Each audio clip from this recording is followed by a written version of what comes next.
Olá, boa noite. Presidente Lula apresenta nesta quarta o plano de ajuda a empresas afetadas pelo tarifaço. Medidas de apoio vão incluir linha de crédito de 30 bilhões de reais aos exportadores. Pedido de CPI para investigar sexualização de menores nas redes é protocolado no Senado. O Jornal da Record está no ar.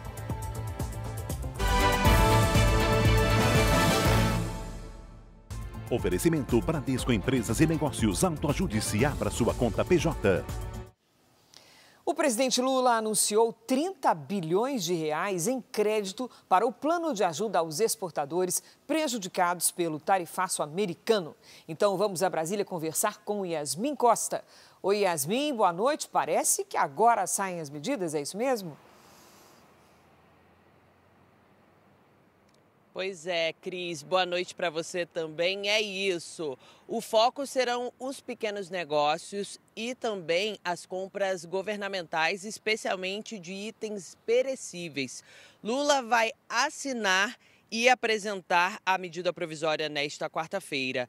A ministra do Planejamento, Simone Tebet, disse que o governo fez uma análise detalhada para evitar que empresas que não exportam para os Estados Unidos tenham acesso aos benefícios. A MP tem validade imediata, mas o texto precisa ser aprovado pelo Congresso em até 120 dias para não perder a validade. Em busca de apoio, Lula recebeu agora à noite no Palácio da Alvorada o presidente da Câmara, Hugo Mota. E mais cedo ele almoçou com o presidente do Senado, Davi Alcolumbre. Os dois devem participar do anúncio das medidas. O governo também tenta abrir novos mercados para os produtos brasileiros para tentar reduzir os danos causados pela tarifa de até 50% imposta por Donald Trump. Cris. Obrigada, Yasmin. E a ministra Simone Tebet deixou claro que o impacto sobre o orçamento, o impacto dessas medidas, precisa ser mínimo para não afetar o ajuste fiscal. O governo americano publicou um relatório em que afirma que houve uma piora dos direitos humanos no Brasil. Esse documento cita o ministro Alexandre de Moraes e diz que as decisões da Justiça brasileira restringem os apoiadores do ex-presidente Jair Bolsonaro. O relatório foi publicado pelo Departamento de Estado americano, equivalente ao Ministério das Relações Exteriores do Brasil. O documento afirma que os tribunais tomaram medidas amplas e desproporcionais para minar a liberdade de expressão e a liberdade na internet e que o governo restringiu o debate ao bloquear o acesso a conteúdos online considerados antidemocráticos. O governo Trump denuncia que o ministro Alexandre de Moraes ordenou pessoalmente a suspensão de mais de 100 perfis da rede social X, suprimindo desproporcionalmente o discurso de defensores do ex-presidente Jair Bolsonaro. O texto ainda relaciona o aumento de ataques antissemitas ao discurso do presidente Lula, que chamou de genocídio a resposta militar de Israel em Gaza. O relatório de práticas de direitos humanos foi entregue hoje ao Congresso americano. O levantamento anual serve de referência para tribunais aqui dos Estados Unidos e mundo afora e conta com avaliações dos 196 países membros das Nações Unidas. O Supremo Tribunal Federal afirmou que não vai se manifestar sobre o documento. Já no governo, o ministro Jorge Messias, da Advocacia Geral da União, foi o único a responder o relatório americano. Por meio de rede social, o ministro declarou que um governo que respeita os direitos humanos reconhece a jurisdição de cortes internacionais e que uma democracia constitucional preserva a separação entre os poderes e pune tentativas de golpe com o rigor da lei. O presidente ucraniano Volodymyr Zelensky disse que não vai reconhecer nenhuma decisão tomada na reunião entre Donald Trump e Vladimir Putin sem a participação da Ucrânia. O encontro é previsto para esta sexta-feira no Alasca. Países da União Europeia emitiram um comunicado. O texto defende que a Ucrânia seja incluída nas negociações de paz e que a integridade territorial do país seja respeitada. 26 nações do bloco assinaram o documento. Só a Hungria ficou de fora. A declaração foi divulgada depois que o presidente dos Estados Unidos afirmou que os dois países terão que trocar territórios para encerrar o conflito. Hoje, o presidente ucraniano Volodymyr Zelensky afirmou que a Rússia não busca encerrar a guerra, mas, pelo contrário, se prepara para uma nova ofensiva contra o país.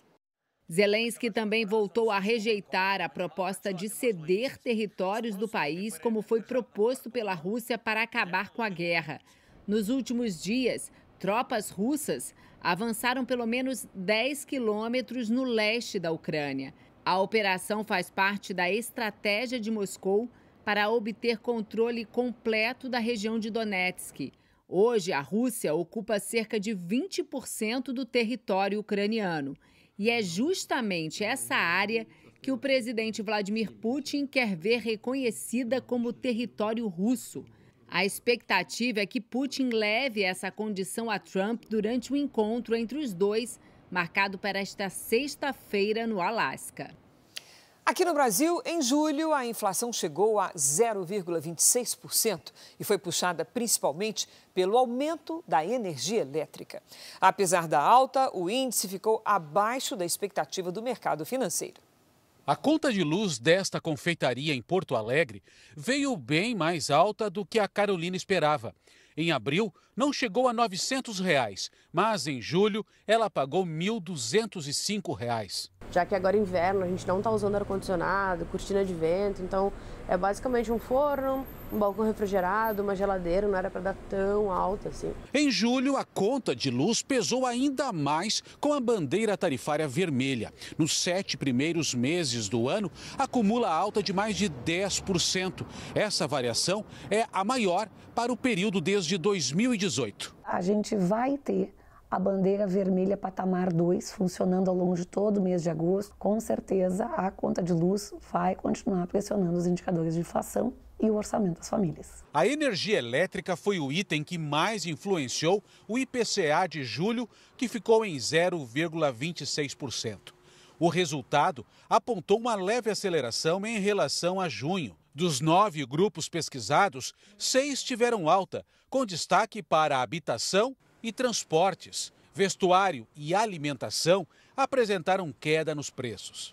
Hoje vocês viram o anúncio do IPCA, sobretudo a inflação de alimentos. Nós estamos com deflação agora. Deveremos ter os próximos meses, com a mesma trajetória, em função de vários fatores, super safra entre eles. Nos últimos 12 meses, o IPCA acumulou alta de 5,23%. Bem acima da meta do Banco Central. Carolina tenta economizar para equilibrar as contas. A gente vai otimizando esses usos para a gente poder equilibrar um pouco mais esse valor, né? Já que a conta vai vir mais cara, né?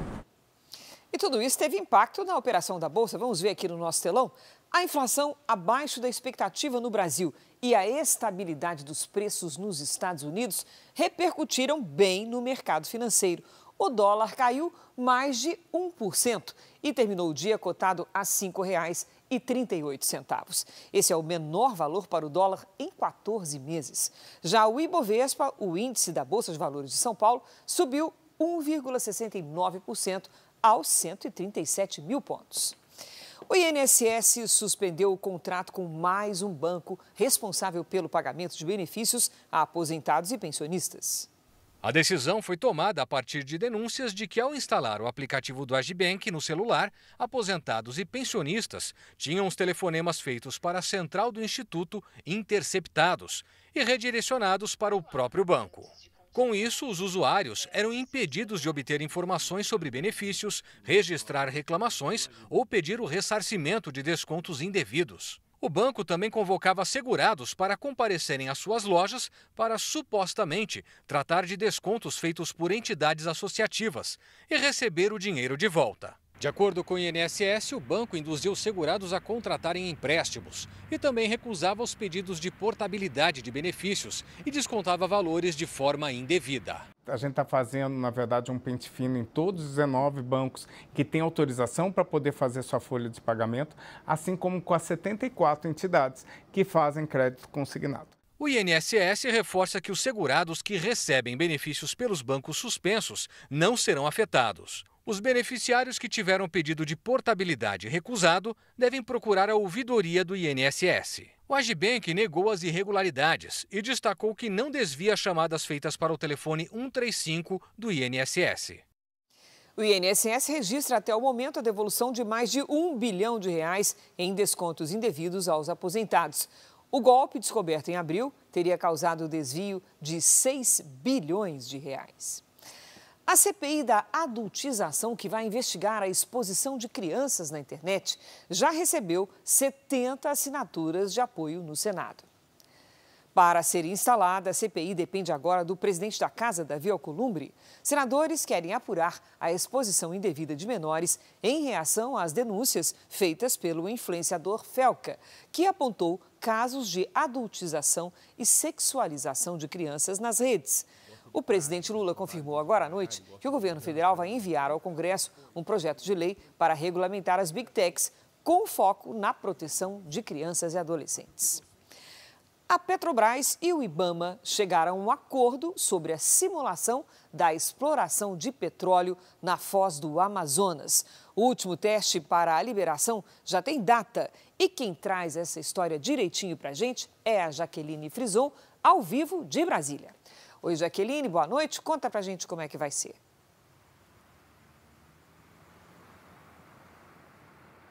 Conto sim, Cris. Muito boa noite para você, para todos que nos acompanham. Olha só, a previsão é que o teste seja feito no dia 24 de agosto. Como que ele vai funcionar? Vai ser feita uma simulação de emergência e também uma simulação de proteção à fauna em caso aí de vazamento de petróleo.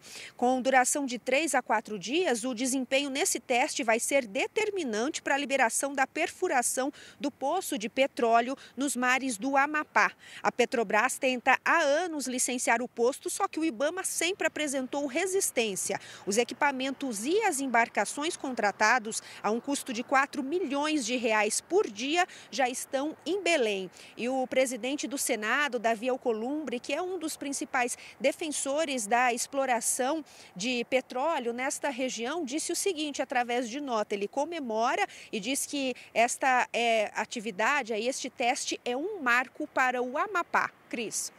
Obrigada, Jaqueline. Vamos agora dar um pulinho lá na Europa, porque o verão está causando transtornos tremendos. A Turquia registrou o mês de julho mais quente em 55 anos. As altas temperaturas e o clima seco fizeram com que o país enfrentasse vários incêndios florestais nas últimas semanas. 14 pessoas morreram. Mais de 2.000 moradores tiveram de abandonar as casas. A onda de calor também provoca incêndios florestais na Espanha.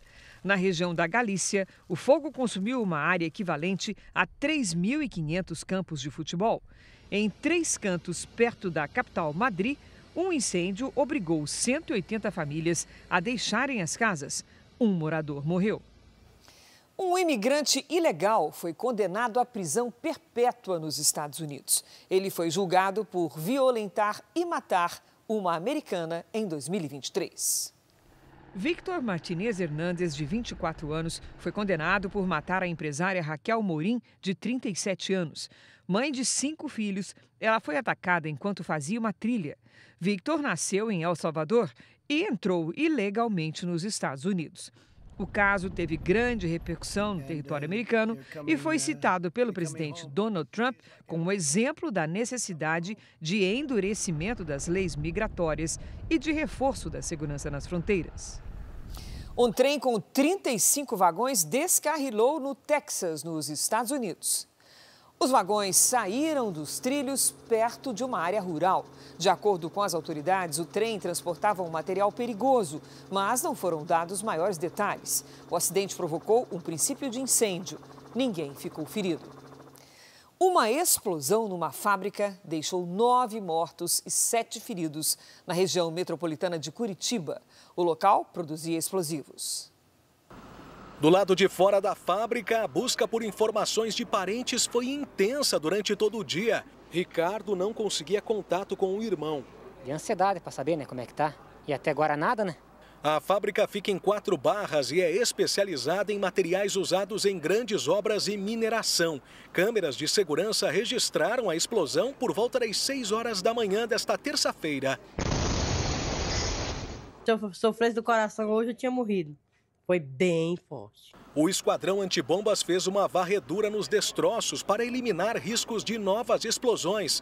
7 pessoas foram socorridas com ferimentos leves. A explosão aconteceu em uma sala de cerca de 25 metros quadrados. Segundo o Corpo de Bombeiros, pelo menos 11 funcionários estavam no local. A fábrica funciona há 50 anos aqui em 4 Barras e tem autorização dos órgãos de fiscalização. No local da explosão, uma cratera foi formada. A vegetação em volta ficou destruída. Existem pessoas mortas, infelizmente. A área já está controlada. A empresa deu o primeiro atendimento, como foi dito pela brigada, de forma muito rápida. O Exército, que é responsável por fiscalizar a produção de artefatos desse tipo, informou que a última vistoria foi feita em março deste ano. A empresa Enaex declarou que presta atendimento às vítimas e aos familiares e está à disposição das autoridades para esclarecer o que aconteceu. Notícia importante desta terça-feira, o Ministério Público de São Paulo fez uma operação contra um esquema de corrupção bilionário. 6 pessoas foram presas, entre elas representantes de uma rede de farmácias e de varejo. Polícia, levanta a mão. Levanta a mão. A operação cumpriu 20 mandados de busca e apreensão em São Paulo, na região metropolitana e no interior do estado. Foram encontrados em vários endereços o equivalente a R$1.800.000 em espécie, uma nota promissória no valor de R$2.300.000, aparelhos eletrônicos e 2 sacos com esmeraldas. 6 pessoas foram presas temporariamente, entre elas o dono da rede de farmácias Ultrafarma, Sidney Oliveira. Os auditores fiscais Arthur Gomes da Silva Neto e Marcelo de Almeida Gouveia. E o diretor da rede varejista Fast Shop, Mário Otávio Gomes. Segundo o Ministério Público, eles são suspeitos de integrar um esquema de corrupção envolvendo a Secretaria Estadual da Fazenda de São Paulo. Algumas empresas do comércio varejista passaram a pagar milhões, centenas de milhões de reais para auditores fiscais da Fazenda auxiliarem essas empresas a conseguirem o ressarcimento de créditos de ICMS que elas tinham na Secretaria da Fazenda. A promotoria apontou o auditor Arthur Gomes como chefe do esquema. De acordo com a investigação, ele usava uma empresa de fachada em nome da mãe para receber os pagamentos ilegais. Em 2021, ela declarou patrimônio de R$400 mil. No ano seguinte, R$46 milhões. E em 2023, o valor saltou para R$2 bilhões. Ela teria recebido só da Fast Shop, em valores brutos, mais de R$1 bilhão. Essa constituição e esses recebimentos, eles são comprovados através de emissão de notas fiscais. A investigação apontou que o auditor coletava a documentação das empresas para pedir o ressarcimento de impostos, protocolava os pedidos e ele mesmo aceitava as solicitações. Em alguns casos, o suspeito teria liberado valores superiores ao que as empresas tinham direito. A gente tem provas de que a empresa tinha apurado um valor A de ressarcimento de crédito e ele conseguia ressarcir um valor B que era muito superior. A rede Fast Shop disse que ainda não teve acesso ao conteúdo da investigação e que colabora com as autoridades competentes. A Secretaria da Fazenda diz que atua no combate à sonegação fiscal e lavagem de dinheiro. A defesa de Sidney Oliveira afirmou que há um acordo homologado com o Ministério Público e que não vai comentar a prisão. As defesas dos demais investigados não foram localizadas. Vale lembrar que o auditor fiscal é o topo da carreira do funcionalismo público, é uma carreira de Estado e é o maior salário entre os funcionários públicos. O Ministério da Fazenda, Fernando Haddad, negou que o fim da isenção, o ministro da Fazenda, negou que o fim da isenção do imposto de renda para investimentos em letras de crédito do agronegócio, as LCAs, e em letras de crédito imobiliário, as LCIs, vá desestimular as aplicações. Haddad participou de uma audiência na comissão mista do Senado que analisa a medida provisória com alternativas ao decreto que aumentou o IOF. A proposta cria novas fontes de arrecadação e estabelece uma alíquota de 5% de imposto de renda para aplicações que até agora eram isentas, como letras de crédito do agronegócio e do setor imobiliário, e a captação de recursos por empresas para investimento em infraestrutura. Muitas pessoas nos perguntam se isso não vai desestimular a aplicação. Eu, com segurança, digo que não. Muito pouco desse benefício chega no empreendedor, seja na agricultura, seja na construção civil. O que fica pelo caminho entre a emissão do título e a compra dele no mercado, o que fica pelo caminho na mão de intermediários, é um volume muito grande desse benefício fiscal. O ministro disse que, mesmo com a mudança, esses títulos seguirão incentivados e que os rendimentos obtidos até o fim de 2025 continuarão com as regras antigas.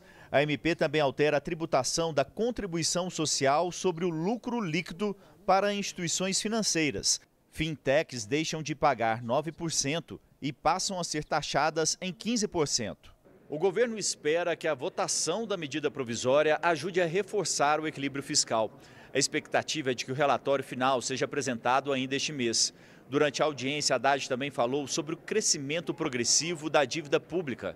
Especialistas alertam que até 2027, o orçamento deve ficar comprometido somente com despesas obrigatórias. Tudo que nós queremos é que as contas públicas sejam sustentáveis, não é um projeto de governo, é um projeto de Estado, e com isso nós consigamos estabilizar a relação dívida-PIB, que hoje nos preocupa. Mas nos preocupa particularmente pela taxa de juros. E olha, você está pensando em viajar aos Estados Unidos? Falta menos de um mês para que as mudanças no processo para tirar o visto americano entrem em vigor. A partir do dia 2 de setembro, a exigência de entrevista no consulado será ampliada. Os passaportes em cima da mesa são para a renovação do visto americano. A procura pelo serviço nesta agência está 3 vezes maior. A maioria dos clientes quer evitar as mudanças anunciadas pelo governo norte-americano. Entre elas está a volta da exigência de entrevista no consulado para crianças menores de 14 anos e idosos a partir de 80 anos. As mudanças passam a valer a partir do dia 2 de setembro. Especialistas acreditam que o tempo para conseguir agendar uma entrevista no consulado americano deve aumentar de 2 para até 5 meses. A nova taxa também vai deixar o processo mais caro. O valor para a emissão do visto terá uma taxa extra de $250. Dessa maneira, o preço do documento passa do equivalente a R$1.000 para R$2.350. A intenção é dificultar o processo, fazer uma seleção melhor de pessoas aptas a ter um visto americano, assim diminuindo que a gente tem aí o grande número de pessoas que vão e não retornam ao Brasil. E isso eles querem sanar com uma análise mais detalhada de pessoas que atendem ao perfil para ter um visto americano. Desde junho, o tempo para a renovação de visto vencido passou a ser de 1 ano. Leandro perdeu o prazo e agora vai precisar fazer todo o processo de novo. Ele ainda tenta conseguir o visto para a esposa e os 2 filhos, antes das novas normas entrarem em vigor. Agora eu vou ter que começar todo o processo de novo e incluir nesse processo meus 2 filhos aí, que antigamente não era um problema que eu precisava me preocupar. A gente fica assim um pouco ansioso, um pouco aflito, mas estou torcendo para dar tudo certo. R$ 2.300 ficou caro, hein? Este foi o Jornal da Record. Você fica agora com Fala que eu te escuto. Boa noite, boa quarta-feira para você.